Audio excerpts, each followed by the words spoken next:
poquito nerviosón porque soy primerizo en esto. Les agradezco el espacio. Voy a tratar de hablar lo que sea lo más breve porque es un tema muy relacionado, es muy amplio.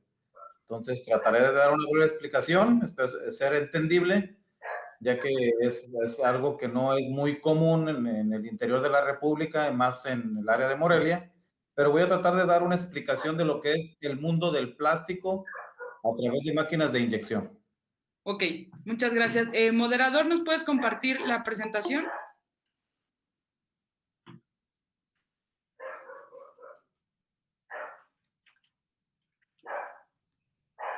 Que vamos a esperar nada más a que el moderador nos ayude con la presentación.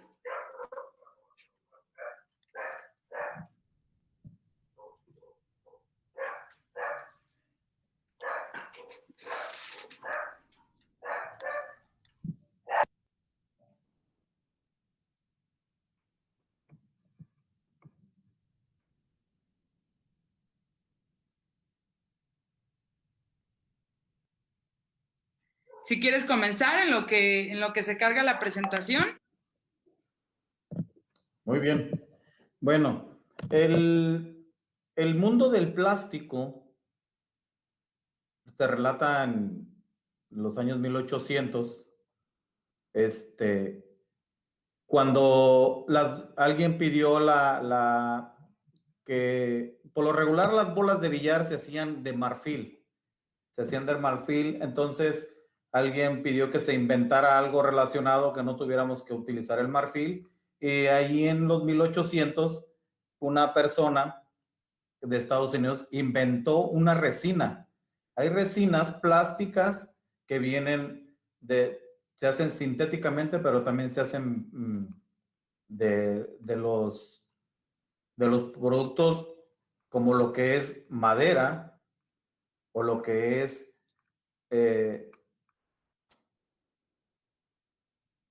lo que son las plantas también. Entonces, todo ese tipo de resinas vienen de todo ese tipo. De ahí se inventó el plástico. Y todo ese plástico también se hizo a través del petróleo. De ahí del petróleo crudo, de ahí sacamos muchas resinas para empezar a producir lo que es el plástico.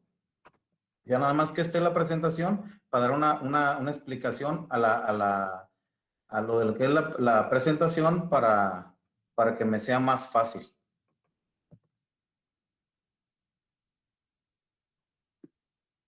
Ok, ahí ya están viendo la pantalla, ¿verdad?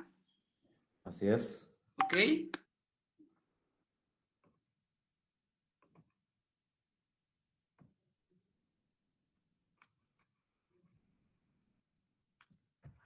Muy bien. Pues esto es el mundo del plástico. Actualmente se le conoce como moldeo científico. Ya todo lleva un proceso muy científico, como lo dice la palabra. Y vamos a tratar todo esto de lo que es de la parte de Tijuana, Baja California, que es una ciudad muy industrial. Lo que hay aquí, me ha tocado en 22 años conocer diferentes tipos de plástico, diferentes tipos de moldeadoras. Entonces, adelante con la siguiente presentación para ver lo que sigue. Dice, el origen del plástico cuenta la historia que el primer plástico tuvo sus inicios en Estados Unidos en 1860, cuando se ofreció un gran premio para quien pudiera sustituir el marfil para fabricar bolas de billar. El vencedor fue John Hyatt, quien inventó el celuloide, que a su vez dio origen a la industria cinematográfica. Entonces, de ahí empezó la historia del plástico, de lo que nos ayudó a pues no acabar con todo el marfil que en esos tiempos se utilizaba mucho para hacer lo que eran las bolas de billar. Continuemos con la siguiente. ¿Cómo se crea el plástico? El plástico se obtiene gracias a productos naturales como celulosa contenida por el algodón. El floral procede de las cáscaras de algunas semillas o del carbón. Hoy en día los plásticos se obtienen gracias a derivados del petróleo, ya que se supone que las primas de la naturaleza, materias primas de la naturaleza, el problema se ha obtenido a través del petróleo, que además de tener gastos de extracción muy elevada, las reservas no están en los niveles que hace unos cuantos años, por lo que se está investigando otro tipo de técnicas que no se ajusten los pozos petroleros. Lo primero que hay que hacer para crear una materia de plástico es, obviamente, obtener la materia prima. Lo más económico es hacerlo a través de recursos de la naturaleza que ponen a nuestra disposición, ya que adquirir petróleos directamente para la producción de plásticos es prácticamente imposible. El paso siguiente es elaborar los polímeros, que son micromoléculas formadas por moléculas más pequeñas. De estas podemos encontrar polietileno o lo que es el nylon. Normalmente estos materiales se someten a un proceso de extrusión mediante el cual se da lugar a placas o hilos para unos días más tarde ser moldeado con gran facilidad. Continuemos con la siguiente. ¿Qué son los polímeros? Los polímeros se producen por la unión de cientos de miles de moléculas pequeñas denominadas monómeros, que forman unas enormes cadenas en formas más diversas, lo que nos da las líneas a lo que son los monómeros. Al unirse, estos son micromoléculas, son muy pequeños que realmente solamente con un microscopio se pueden observar de esta manera, como lo hacen científicamente. Entonces, se convierten en lo que son las líneas que ya hacen un polímero completo. Continuamos con la siguiente. Estas son las micromoléculas, como se puede observar, que se van uniendo con facilidad a la hora de estar creándolo a través de todas las celulosas o los petróleos y que nos forman lo que es un polímero. Esas son las micromoléculas, en lo cual nos lleva a crear lo que es la resina. Continuemos. Dice, estos granitos que vemos aquí de amarillos, azules, blancos, todo esto es resina, nosotros le nombramos resina, pero son polímeros, todo esto son polímeros que se obtienen, como lo dice aquí, el plástico proviene en su mayoría de la destilación del petróleo. Los plásticos se obtienen mediante la polimerización de compuestos derivados del petróleo y el gas natural. La industria del plástico utiliza el 6% del petróleo que pasa por las refinerías. Todo este material, pues, obviamente es muy flamable. Hay unos químicos que le ponen en algunas resinas para que no sean flamables. Lo que es para todo lo que es para el hogar. Hay muchos, si se pueden dar cuenta, alrededor de su casa pueden encontrar mucho plástico en el refrigerador, en los utensilios de cocina, en la televisión, que son algunas de las partes de las que hacemos aquí. Entonces, toda la resina se obtiene la mayoría del petróleo y todo por lo regular es flamable. Hay unos que sí son flamables y hay otros que no son flamables, que es dependiendo para qué se vaya a utilizar. Continuemos. Todo ese material, el material, lo que es la resina, por naturaleza absorbe humedad. La humedad se obtiene del ambiente. Hay muchas resinas, muchos proveedores que todo su material lo mandan completamente sellado para que no entre nada de humedad y no tener mucho problema. ¿Qué es la hidrólisis? La hidrólisis es la humedad que sacamos de la resina. Aquí nos muestra la gráfica que tenemos aquí, lo que es el paso 1, por aquí entra el material, por el paso 1 entra el material, que es la materia prima, que son los polímeros, la resina, entra dentro de una tolva, y esa tolva, por la parte de abajo se ve, en el número 2 se ve que está aventando aire caliente y sucesivamente sube el calor del aire caliente para sacar la humedad y entre por el número 3. Por ahí está saliendo todo el aire con humedad. Todo eso y llega a un filtro que es el número 4, donde se está obteniendo todo lo que es la humedad que sale de los polímeros o la resina como le nombramos nosotros aquí internamente. Después pasa por un enfriador, lo que es el número 5 pasa por un enfriador donde enfría el aire y luego se va a otro filtro secundario donde ya se está quedando todo lo que es la humedad. Después de ahí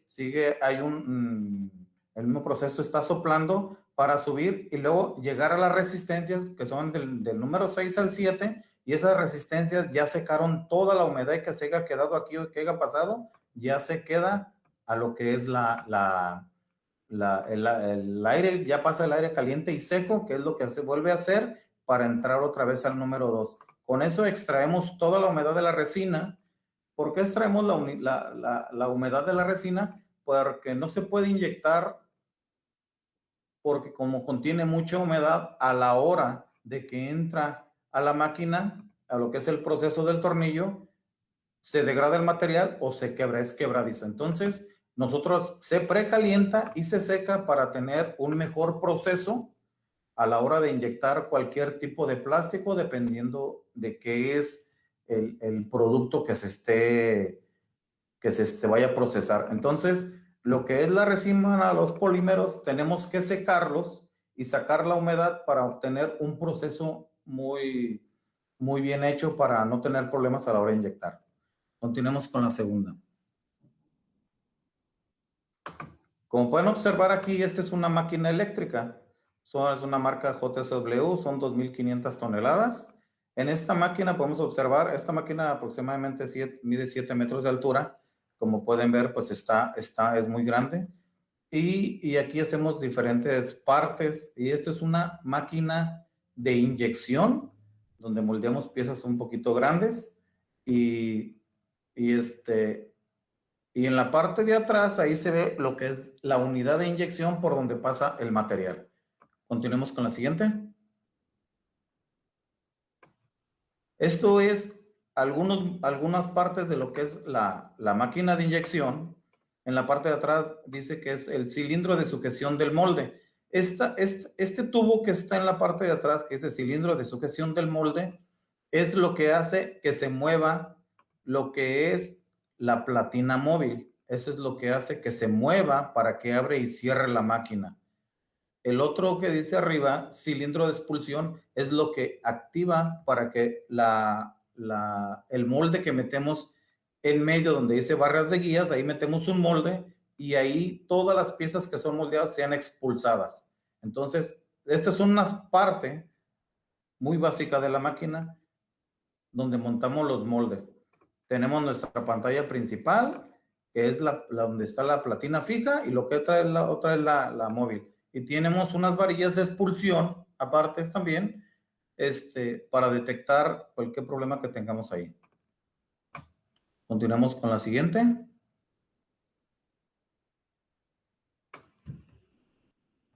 Cualquier tipo de resina, si ustedes pueden ver principalmente en lo que es las botellas de agua, las botellas de champú, todo ese tipo de botellas. Hay algunas que tienen, como por ejemplo, el número 3 que dice PET, tiene de qué está hecho ese producto de que ustedes compraron o adquirieron. Muchos tienen de qué resina se hizo. En este caso tenemos aquí 8 tipos de resina, lo que es la nylon, lo que es el ABS, el PET, policarbonato, y todos tienen que tener un mínimo de humedad dentro para ser moldeados.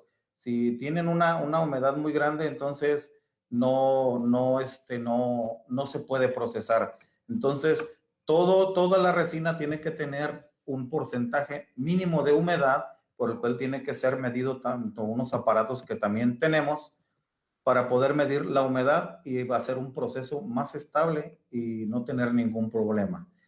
Por eso se tiene que secar la resina y tiene que tener un mínimo de humedad para que no tener ningún problema.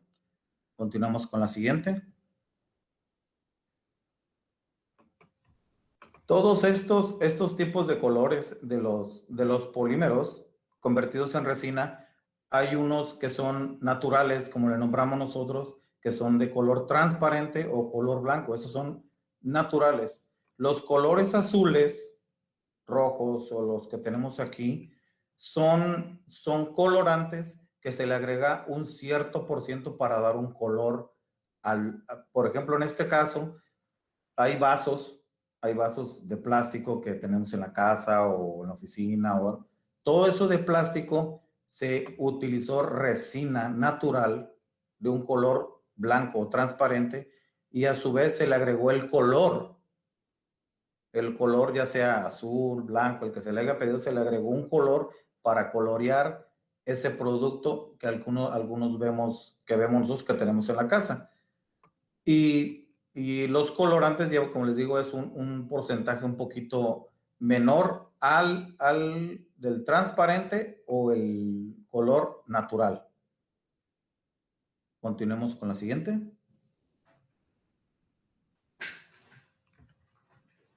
Como les comentaba en la anterior, casi todos los productos, más que nada yo lo he visto mucho en lo que son los champús, vienen en las botellas del agua, vienen este tipo de numeración de qué material se está usando, de qué material se hizo, pero también el número nos indica también que si son para eso, uso doméstico, o como para este caso, en el agua, que no tengan que el plástico o el petróleo tenga que introducirse al agua o al líquido que se está procesando o que se usa, como en este caso el champú, que no se revuelva. Entonces, se tiene que hacer un tipo de resina que sea adquirida para el producto que se va a utilizar para ver si es comestible. Por eso la mayoría de los diferentes tipos de resina tienen un número. Hay unos que son grado alimenticio y hay unos que son grado médico.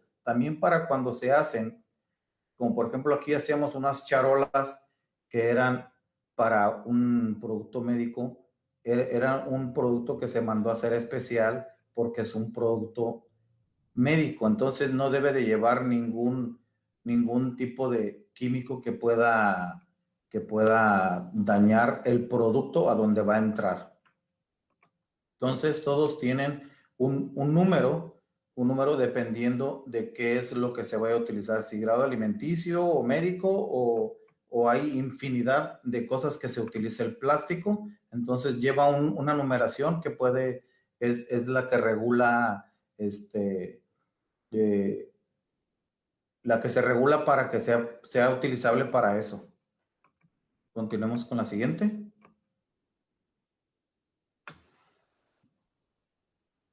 En la industria del plástico todos conocemos dos tipos de plásticos, lo que son los plásticos termoestables y los termofijos. ¿Cómo son los termoestables? Lo que son los termoestables son resinas que ya no se pueden volver a fundir.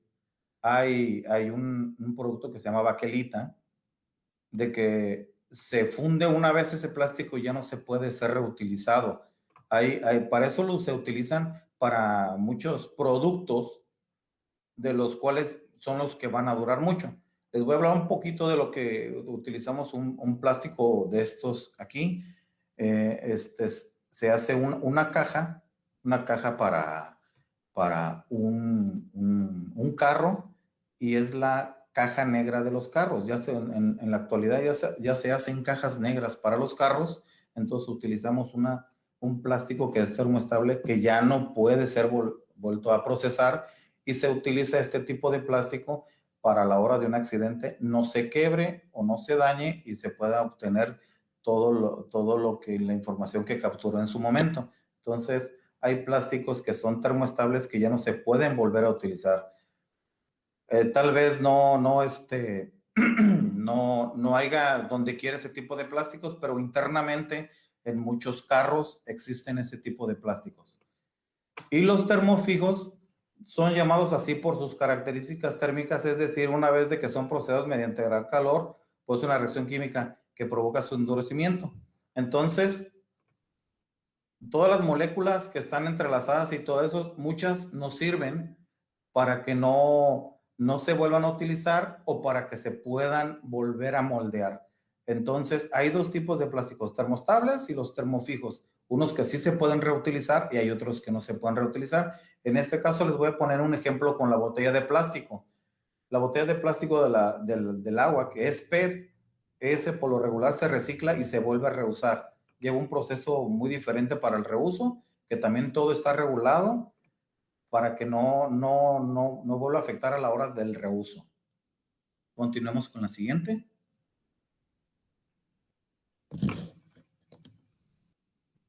Ok, la siguiente es ahí lo tenemos. Existen varios tipos de máquinas de inyección. En la actualidad tenemos máquinas eléctricas, hidráulicas, que son las que se mueven generalmente con aceite. Las máquinas hidráulicas llevan demasiado aceite, pueden llevar hasta 10, 12 tambos de aceite de 200 litros para mover todo lo que son todos los metales de la máquina para abrir y cerrar la máquina a la hora de hacer un proceso. Entonces, las hidráulicas, todos se mueven por aceite. Las eléctricas, todos sus funcionamientos son por servomotores. Entonces, todas las máquinas eléctricas llevan motores, que es lo que hacen las funciones de la máquina, pero no utilizan nada de aceite.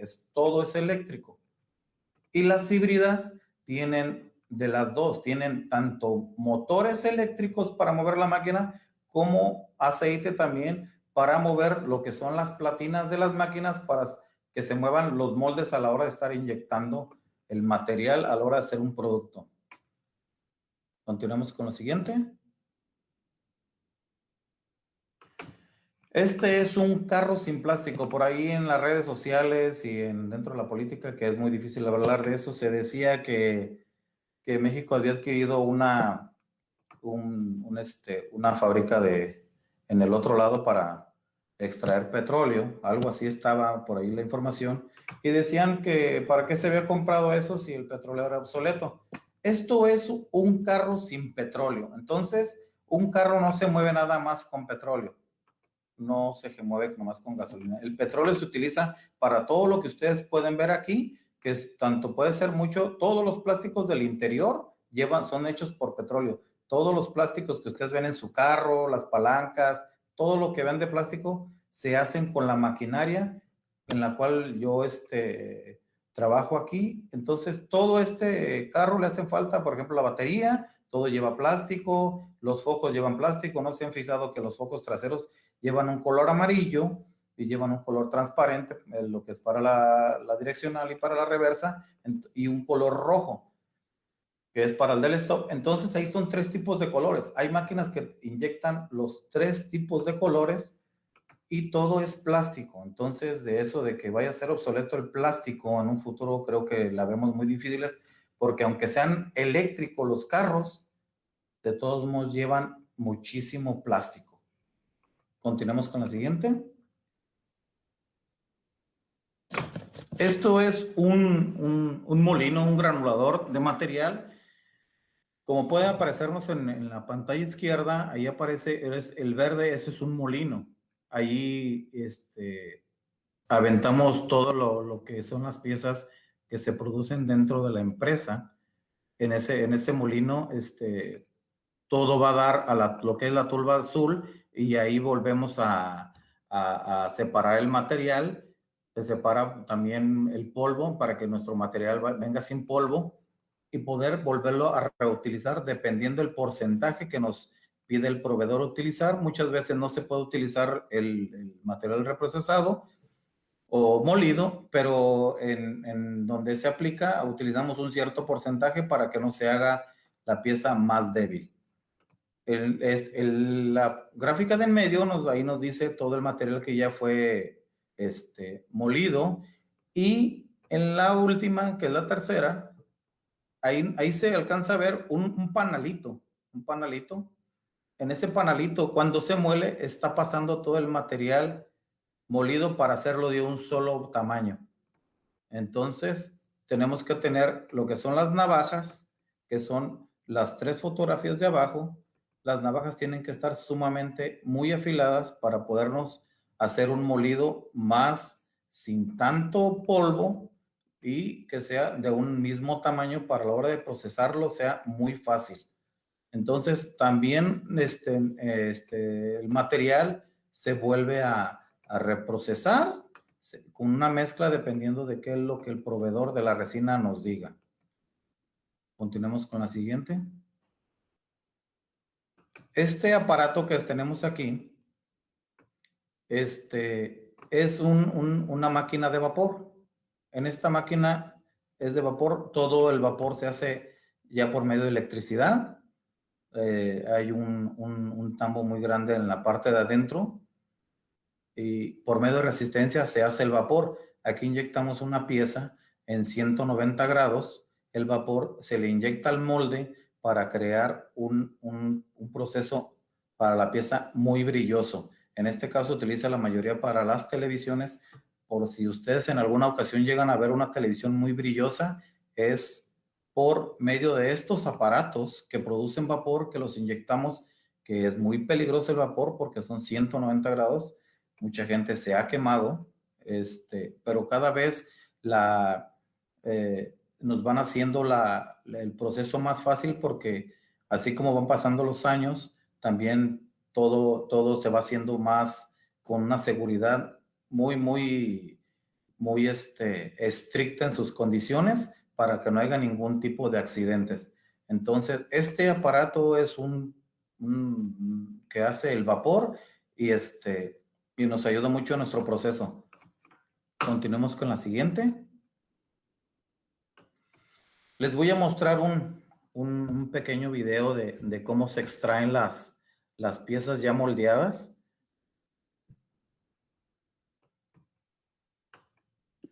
Dame un segundo en lo que lo descargo, ¿va? Ok.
Ahí podemos ver la planta de inyección. Ahí alcanzamos a ver algunas, lo que son las tolvas, lo que son el color beige, y las azules son las máquinas. Entonces, esa es una planta de plásticos de inyección. Hay unas que son mucho más grandes, pero pero al fin y al cabo todas son para obtener lo mismo, lo que son los plásticos. Eso es una parte de lo que es la planta y aquí están todo lo que son las máquinas.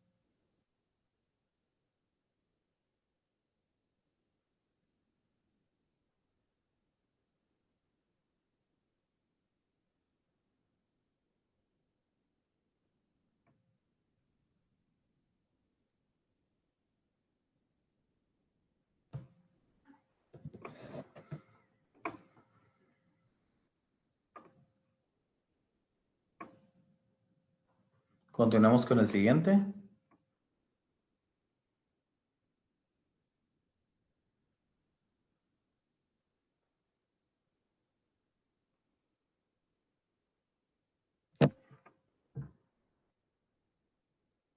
Esta ya es el parte también de lo que es todo lo que es la planta. Se fijan, pues somos maquinaria muy grande.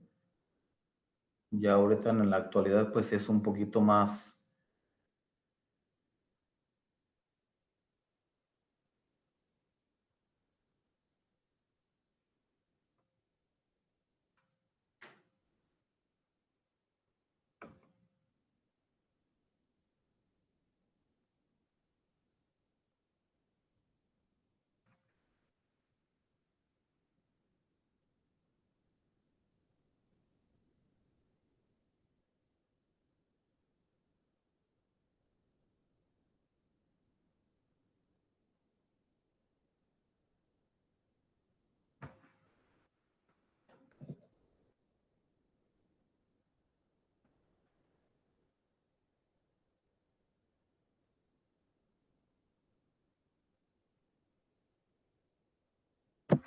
Son algunos videos que tomé para poder explicarles un poquito, pero eso es es algo de lo que es relacionado aquí al trabajo.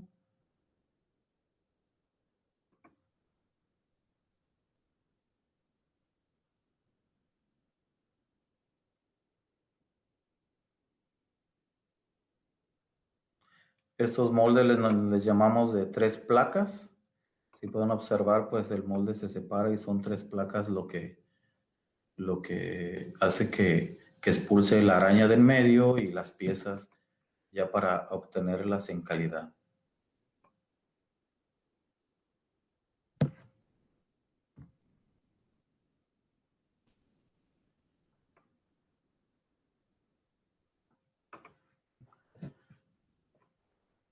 Quiero agradecerles el tiempo. Sí, a ver, aquí contestando la pregunta de Miguel. Sí, podemos fabricar cualquier producto que se les pueda venir a la imaginación. Cualquier tipo de que sea de plástico se pueden hacer con este tipo de máquinas. La bolsa de plástico se hace con otro tipo de máquinas, pero relativamente es un proceso parecido. Igual las mangueras para riego o las que tenemos en la casa se hacen también con plástico, nada más que es un poquito diferente el proceso, pero al fin y al cabo son ese plástico y se puede hacer con cualquier tipo de que se pida, ¿no? Hay muchos productos alrededor del trabajo, en la casa, en la calle, hay mucho plástico y con todo este tipo de maquinaria se hace todo ese producto. Hay muchas máquinas de diferentes marcas, perdón, así como los carros, que tenemos infinidad de marcas de carros, así también hay infinidad de marcas de máquinas. Hay unas que son buenas, como todo, y hay unas que también son un poquito malitas, pero me ha tocado la fortuna de trabajar con pura maquinaria muy buena, que es la japonesa, lo que es la alemana, y últimamente, como se pueden dar cuenta, Samsung se ha levantado de una manera muy grande lo que es Corea y está haciendo muy bien las cosas y todo la tecnología que está saliendo de Corea. No sé si tengan por ahí alguna otra pregunta o pues yo les quisiera agradecer el tiempo que me dieron. Para mí es un poquito difícil expresarme porque nunca he estado con gente que no está relacionada a lo que es mi trabajo. Me es un poquito difícil explicar esto porque mucha gente pues no entiende el proceso. Como cada quien tiene su carrera o tiene su profesión, es un poquito difícil de explicarlo o algunas personas no entendemos muy bien todo lo que es lo de cada carrera, de lo que es de cada quien. Yo les agradezco el tiempo que se tomaron en escucharme. Lo que es el proceso del plástico implica muchísimo tiempo y muchos años, todo hasta la fecha sigo aprendiendo de todo, entonces me es un poquito difícil explicarlo, pero espero hayan entendido un poco. Le agradezco el espacio a mi hermana para poder hacer una breve explicación de lo que es mi trabajo y lo que es el mundo del plástico. Muchas gracias también a ti, Filiberto. No sé si alguien más tenga una duda o me gustaría también nos pudieras platicar un poquito cuál es el choque cultural que tienen que vivir pues ustedes como empleados en distintas fábricas, como esta parte, ¿no? De que a lo mejor algunas fábricas son coreanas, otras japonesas, otras alemanas. ¿Cómo es este choque cultural a través de las distintas fábricas que tú has estado trabajando? A lo largo de los 22 años que tengo trabajando, me ha tocado trabajar con diferentes personas de diferentes países, en ellos los japoneses, que los japoneses son muy, son muy metódicos, son unas personas sumamente muy calmadas a comparación de lo que son los coreanos. Los coreanos son muy explosivos.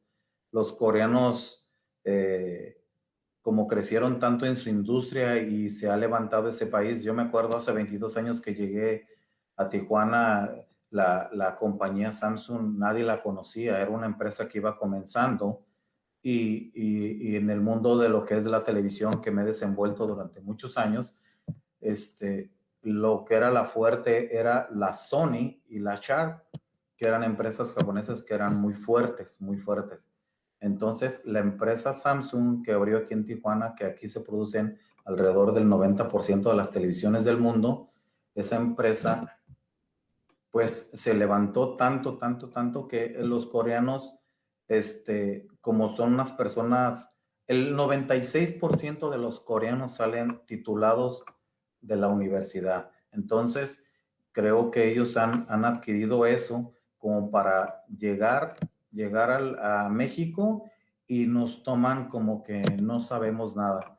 Pero lo que no saben ellos que nosotros como mexicanos tenemos una cultura un poquito más diferente y con lo que tengamos en la mano podemos hacer muchas cosas que en los otros países tienen que utilizar herramientas para hacerlo cuando los mexicanos hemos tenido una creatividad un poquito más hábil para eso y nos ha llevado a hacer grandes cosas durante todos estos años.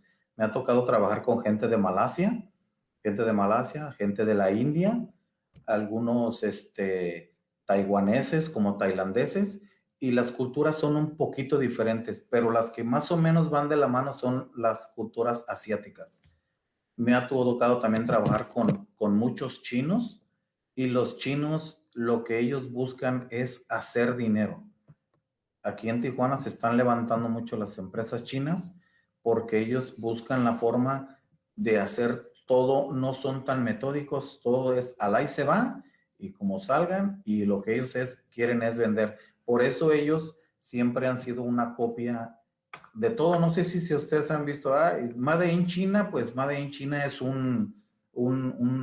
es un efecto de que es malo. Déjenme decirles que China se está levantando también y en un futuro no muy lejano va a ser una gran potencia, porque aparte de que son muchos, están haciendo una tecnología muy buena también que nos está sirviendo. Toda la herramienta que está llegando, también antes que decía la Made in China o la Made in Taiwan, pues en su teoría eran malas. Aquí como tenemos al país cercano como lo que es Estados Unidos, tienen muchas tiendas que manejan todo ese tipo de producto chino y que realmente están haciendo buena calidad. Entonces me ha tocado trabajar con algunas personas, más que nada asiáticos y europeos, y todos tienen su lado bueno, que es algo bueno les ha aprendido. Trato de aprender lo que es el lado bueno y lo que es el lado positivo. Y también a los americanos, nada más que los americanos son un poquito más flojos para trabajar, pero al fin y al cabo también de todo eso aprendemos. No sé si tengan otra pregunta por ahí o algo que quisieran saber de lo que es lo del plástico. Muchas gracias. Déjame también revisar en Facebook a ver si hubiera alguna pregunta. Pues nada más felicitaciones. Por aquí en el chat parece que tampoco ya no hay ninguna pregunta. Y pues agradecerte, Filiberto. Para Universidad Montreal es muy importante que todos nuestros alumnos siempre estén en constante aprendizaje y pues acercarlos a profesionales con la experiencia que tú tienes es muy importante y muy valioso. Agradecemos también al maestro Salvador Estrella, que es el director de la licenciatura en Ingeniería en Innovación y Diseño Industrial, y pues esperamos pronto pudieran viajar los chicos a Tijuana para ver el proceso de todo esto y que se involucren y que se empapen en lo que es competente a su área. Te agradecemos mucho y gracias a todos los asistentes también por estar aquí. Muchas gracias, les agradezco, como les vuelvo a repetir, el espacio. Me es un poquito más difícil porque creo que enfrente a todas las personas que se unieron, creo que son unos grandes profesionales y para mí no me hago más chico, pero sí es muy motivante, que se hayan tomado su tiempo y escucharnos. Como les dije, el mundo del plástico no lo podemos explicar en media hora. Traté de ser un poquito más específico, pero como les vuelvo a repetir, gracias por el espacio y por haberme escuchado. Pues aquí estamos, siempre es importante aprender de muchos temas y pues gracias a todos los asistentes, nos vemos en la próxima emisión de Genios Nocturnos. Un abrazo a la distancia y nos vemos.